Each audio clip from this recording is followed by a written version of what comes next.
आज हम एक बहुत ही खास और संवेदनशील विषय पर बात करने जा रहे हैं। गर्भावस्था के दौरान ध्यान का प्रभाव और खास तौर पर विपश्यना ध्यान। लेकिन देखिए, शुरू करने से पहले एक बात साफ करना बहुत जरूरी है जी। आज की हमारी ये चर्चा किसी सामान्य सलाह या बहुत सारे स्रोतों का मिश्रण नहीं है। हम सिर्फ और सिर्फ एक विशिष्ट स्रोत पर ही अपना ध्यान रखेंगे और उसी के दायरे में रहेंगे। बिल्कुल, और हमारा दायरा भी मतलब बहुत सटीक है। हम सिर्फ माँ और गर्भ में पल रहे शिशु की फिजियोलॉजी, उनके हार्मोन्स और उनके नर्वस सिस्टम पर ध्यान के असर की ही बात करेंगे। हाँ, ये जरूरी है। हम जानबूझकर किसी भी असंबंधित मेडिकल थ्योरी या दार्शनिक बहस में नहीं पड़ेंगे। हमारा मकसद इसे आम लोगों के लिए समझना है, सरल भाषा में। ये किसी मेडिकल छात्र के लिए लेक्चर नहीं है। बहुत बढ़िया। तो चलिए इसी स्पष्टता के साथ शुरू करते हैं। हमारे स्रोत में एक बहुत ही कह सकते हैं काव्यात्मक लेकिन वैज्ञानिक विचार से शुरुआत होती है। अच्छा। हाँ, कि गर्भावस्था में माँ का मन बच्चे के लिए एक अदृश्य भोजन यानी इनविजिबल फूड की तरह काम करता है। ये सुनने में बहुत सुंदर है, पर इसके पीछे का विज्ञान क्या है? देखिए, ये इस पूरी चर्चा का मतलब आधार है। इसका सीधा सा मतलब बायोकेमिस्ट्री से है। जब कोई गर्भवती माँ लगातार डर, चिंता, गुस्सा या तनाव में रहती है तो उसका शरीर एक प्रतिक्रिया देता है। हार्मोन्स रिलीज होते होंगे। बिल्कुल। एड्रीनल ग्लैंड से कॉर्टिसोल जैसे स्ट्रेस हार्मोन्स निकलते हैं। ये हार्मोन्स खून में घुल जाते हैं और प्लेसेंटा की दीवार को पार करके बच्चे तक पहुंच सकते हैं। तो ये सिर्फ एक भावना नहीं है, ये एक हार्मोनल सूप है जिसमें बच्चा एक तरह से तैर रहा है। मतलब माँ जो महसूस कर रही है वो बच्चा भी एक तरह से रासायनिक स्तर पर महसूस कर रहा है। ठीक यही। ये हार्मोन सिर्फ माँ के नर्वस सिस्टम को फाइट या फ्लाइट मोड में नहीं डालते, बल्कि गर्भ में विकसित हो रहे बच्चे के दिमाग और नर्वस सिस्टम की जो वायरिंग हो रही है उस पर भी सीधा असर डाल सकते हैं। तो यहीं से मन की शांति की जरूरत एक दार्शनिक विचार से हटकर एक जैविक जरूरत बन जाती है। ठीक है, तो अगर मन की शांति इतनी जरूरी है तो इसे हासिल कैसे करें? हमारा स्रोत विपश्यना ध्यान को एक मुख्य उपकरण के तौर पर पेश करता है। जो लोग मतलब बिल्कुल नहीं जानते इसके बारे में, उनके लिए असल में है क्या? कोई मंत्र जाप है या किसी चीज पर ध्यान लगाना है? ये बहुत अच्छा सवाल है, क्योंकि ध्यान को लेकर बहुत सी गलतफहमियां हैं। विपश्यना एक बहुत ही प्राचीन और गैर सांप्रदायिक ध्यान तकनीक है जिसे गौतम बुद्ध ने खोजा था, और आज के समय में आचार्य एस.एन. गोयनका जी ने इसे पूरी दुनिया में पहुंचाया है। इसकी सबसे खास बात, जैसा स्रोत में बताया है, वो ये है कि इसमें कुछ भी बाहरी नहीं है। कोई पूजा पाठ नहीं, कोई कर्म कांड नहीं, कोई मंत्र या किसी देवी देवता की कल्पना नहीं। तो ये एक प्रैक्टिकल तरीका है। हाँ, ये मन को प्रशिक्षित करने का एक बहुत ही व्यावहारिक अवैज्ञानिक तरीका है, जैसे आप जिम में अपने शरीर को ट्रेन करते हैं। तो इसमें असल में करते क्या है? अगर कोई आज इसे शुरू करना चाहे तो पहला कदम क्या होगा? इसके दो मुख्य और बहुत सरल हिस्से हैं। पहला है आनापान, यानी अपनी स्वाभाविक सांसों पर ध्यान देना। बस नाक के द्वार पर ध्यान केंद्रित करना और महसूस करना कि सांस अंदर आ रही है, बाहर जा रही है। उसे कंट्रोल नहीं करना? बिल्कुल नहीं। जैसी है वैसी ही, उसे बदलना नहीं, कंट्रोल नहीं करना, बस एक साक्षी की तरह उसे देखना। ये मन को भटकने से रोकता है और उसे वर्तमान में ले आता है। और दूसरा हिस्सा? दूसरा और जो गहरा हिस्सा है वो है विपश्यना। इसमें हम अपने ध्यान को पूरे शरीर पर घुमाते हैं और त्वचा से लेकर अंदर तक हो रही किसी भी संवेदना यानी सेंसेशन को महसूस करते हैं। जैसे झुनझुनी या दर्द? हाँ, चाहे वो झुनझुनी हो, खुजली हो, दर्द हो या कोई सुखद एहसास। और यहाँ भी नियम वही है, प्रतिक्रिया नहीं करनी। न किसी अच्छी संवेदना से चिपकना है, न किसी बुरी संवेदना से भागना है। बस साक्षी भाव से देखना है। बिल्कुल, बस ये देखना है कि यह भी अनित्य है, बदल जाएगा। इसका असली लक्ष्य है समता यानी इक्वानिमिटी विकसित करना। मतलब मन को हर हाल में शांत और संतुलित रखना। ये मन की एक तरह की सर्जरी है। ये सुनने में सरल है, लेकिन करने में शायद सबसे मुश्किल। मन तो तुरंत लेबल लगा देता है, अच्छा बुरा। मन में सबसे पहला सवाल आएगा, क्या गर्भावस्था में ये करना सुरक्षित है? और ये एक बिल्कुल जायज सवाल है। सुरक्षा सबसे पहले आती है। हमारे स्रोत में एस.एन. गोयनका के हवाले से इसे पूरी तरह से सुरक्षित बताया गया है। और इसकी वजह भी बहुत तार्किक और साफ है। पहली बात, ये कोई भारी शारीरिक कसरत नहीं है। इसमें कोई जोर आजमाइश, कोई कूद फांद, मतलब शरीर पर किसी भी तरह का असामान्य दबाव नहीं पड़ता। मतलब शरीर के लिए ये पूरी तरह से सौम्य है, कोई खास आसन या पोस्चर की जरूरत नहीं होती। बिल्कुल नहीं। और यही दूसरी वजह है, माँ आराम से कुर्सी पर बैठकर या अगर जरूरत हो तो लेटकर किसी भी आरामदायक स्थिति में इसका अभ्यास कर सकती है, कोई मजबूरी नहीं है। और तीसरी और सबसे जरूरी बात, ये एक बहुत ही प्राकृतिक प्रक्रिया है। आप सिर्फ अपने शरीर और मन के प्राकृतिक प्रवाह को देख रहे हैं, इसमें कुछ भी अप्राकृतिक नहीं है, इसलिए नुकसान की कोई आशंका नहीं है, सिर्फ फायदे ही बताए गए हैं। ये बात तसल्ली देती है। तो अगर हम मान लें कि ये सुरक्षित है, तो अगला सवाल ये है कि इसका असल में माँ को रोजमर्रा की जिंदगी में क्या फायदा होता है। तनाव कम होता है, ये तो हम बहुत सुनते हैं, लेकिन गर्भावस्था के संदर्भ में इसका क्या मतलब है? इसका मतलब बहुत गहरा है। स्रोत में माँ के लिए 2 मुख्य फायदों का जिक्र है। पहला, जैसा आपने कहा, तनाव और चिंता में सीधी कमी।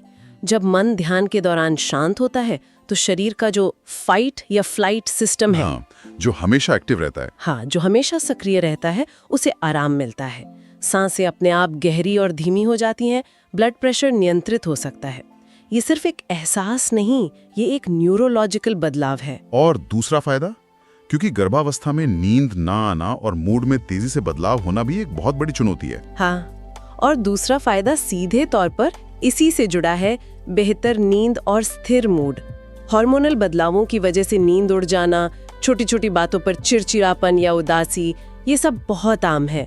विपश्यना मन को विचारों के तूफान से बाहर निकालकर एक शांत किनारे पर ले आती है। तो नींद की क्वालिटी सुधरती है? बिल्कुल, नींद की क्वालिटी सुधरती है, भावनाएं ज्यादा संतुलित रहती हैं और माँ भावनात्मक रूप से ज्यादा सुरक्षित और आत्मविश्वासी महसूस करती है। माँ के लिए तो इसके फायदे साफ समझ में आ रहे हैं, कम तनाव, बेहतर नींद।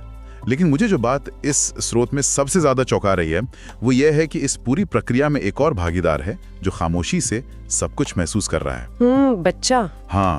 ये शांत माहौल असल में बच्चे तक पहुंचता कैसे? बिल्कुल, और यहीं पर ये चर्चा सबसे महत्वपूर्ण हो जाती है। बच्चा अपनी माँ से सिर्फ पोषण ही नहीं लेता, वो उसकी भावनाओं और नर्वस सिस्टम से भी सीधे जुड़ा होता है। जब माँ ध्यान करती है तो उसके शरीर में जो शांति का बायोकेमिकल माहौल बनता है, वही माहौल प्लेसेंटा के जरिए बच्चे तक पहुंचता है। ये सिर्फ स्ट्रेस हार्मोन कोर्टिसोल का कम होना ही नहीं है, बल्कि एंडोर्फिन और ऑक्सीटोसिन जैसे फील गुड और कनेक्शन हार्मोन्स का बढ़ना भी है। अच्छा, तो ये सिर्फ बुरी चीजों को हटाना नहीं, बल्कि अच्छी चीजों को सक्रिय रूप से बच्चे तक पहुंचाना है। ये हार्मोन्स बच्चे के विकसित हो रहे दिमाग को सचमुच शांति के लिए प्रोग्राम करते हैं। तो बच्चा गर्भ में ही सीख रहा है कि शांत रहना एक सामान्य और सुरक्षित अवस्था है।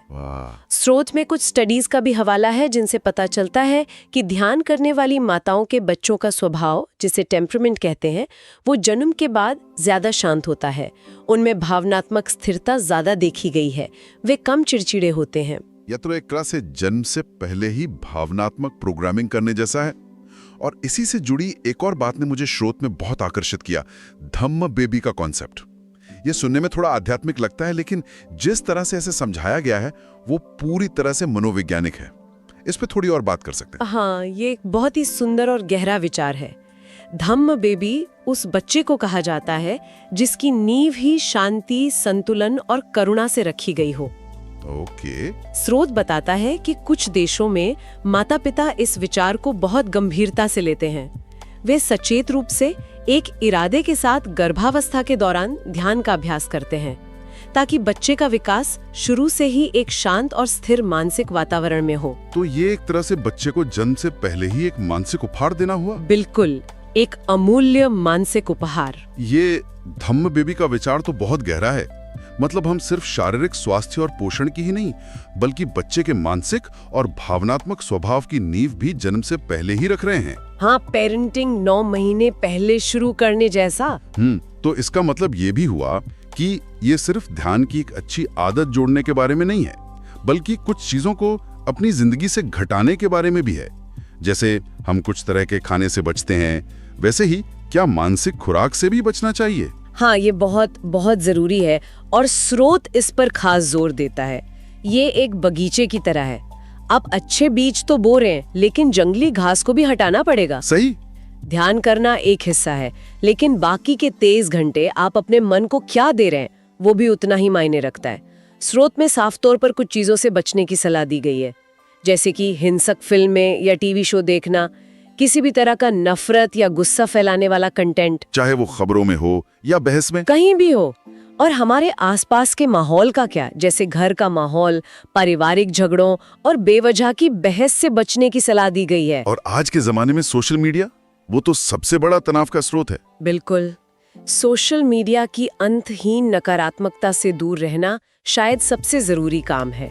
ये सभी चीजें मन में अशांति और उत्तेजना पैदा करती हैं, और जब मन अशांत होता है तो शरीर की केमिस्ट्री बिगड़ जाती है और उसका असर सीधा बच्चे पर पड़ता है। हाँ, तो एक तरफ ध्यान से शांति पैदा करना और दूसरी तरफ अशांति के स्रोतों से बचना, ये दोनों मिलकर काम करते हैं। तो इन सब बातों को समेटते हुए अगर कोई गर्भवती महिला इस चर्चा से प्रेरित होती है और इसे अपनी दिनचर्या में शामिल करना चाहती है, तो स्रोत के हिसाब से एक अच्छी और करने लायक प्रैक्टिस क्या हो सकती है? हम यहाँ 9 महीनों के लिए सन्यासी बनने की बात तो नहीं कर रहे हैं? नहीं, बिल्कुल नहीं। व्यवहारिकता बहुत जरूरी है। स्रोत के अनुसार एक संतुलित रूटीन सबसे अच्छा है। रोजाना 15 से 30 मिनट ध्यान के लिए निकालना काफी है। सुबह या शाम कभी भी। और दिन भर में जब भी याद आए कुछ गहरी सांसें लेना, अपने आसपास के प्रति सजग होना, मन में कृतज्ञता का भाव रखना, जो अपने आप में एक बहुत शक्तिशाली सकारात्मक भावना है। और बाहरी माहौल को बेहतर बनाने के लिए घर में एक सकारात्मक और शांत माहौल बनाना, हल्का सुखदायक संगीत सुनना या कभी-कभी सिर्फ मौन में बैठना भी बहुत फायदेमंद है। और बेशक अच्छा पौष्टिक खानपान और हाइड्रेशन, वो तो बुनियादी जरूरत है ही। लेकिन इन सब में सबसे जरूरी बात एक लाइन में कही गई है, माँ जितनी शांत रहेगी, बच्चा उतना ही संतुलित और स्थिर होगा। यही मूल मंत्र है। तो आज हमने जो भी चर्चा की उसका सार यही है कि विपश्यना गर्भावस्था के लिए एक सुरक्षित, व्यवहारिक और शक्तिशाली मानसिक उपकरण हो सकता है। हमने अदृश्य भोजन के विचार से शुरू किया, फिर देखा कि कैसे सांसों और संवेदनाओं पर ध्यान देने की सरल प्रक्रिया माँ के तनाव को कम करके उसकी पूरी केमिस्ट्री को बदल सकती है। सही। और सबसे महत्वपूर्ण बात, ये शांत और सकारात्मक माहौल बच्चे के विकसित हो रहे दिमाग और नर्वस सिस्टम के लिए एक मजबूत नींव रखता है। जैसा कि स्रोत में कहा गया है, एक स्वस्थ माँ जिससे मिलता है एक शांत मन और उससे बनती है एक मजबूत बच्चे की नींव। इस पूरी चर्चा से एक विचार मन में आता है जो हमें थोड़ा और सोचने पे मजबूर करता है। बताइए। अगर सिर्फ 9 महीनों के दौरान माँ की मानसिक स्थिति एक आने वाली जीवन की भावनात्मक मजबूती की नींव रख सकती है, तो ये इस बारे में एक दिलचस्प सवाल खड़ा करता है कि हम हर दिन अपने और दूसरों के लिए कैसा माहौल बनाते हैं। हमारा अपना आंतरिक मौसम, यानी हमारे मन की स्थिति, हमारे आसपास के लोगों, हमारे परिवार, हमारे सहकर्मियों को कितना प्रभावित कर रही है, तब भी जब हमें इसका एहसास तक नहीं होता।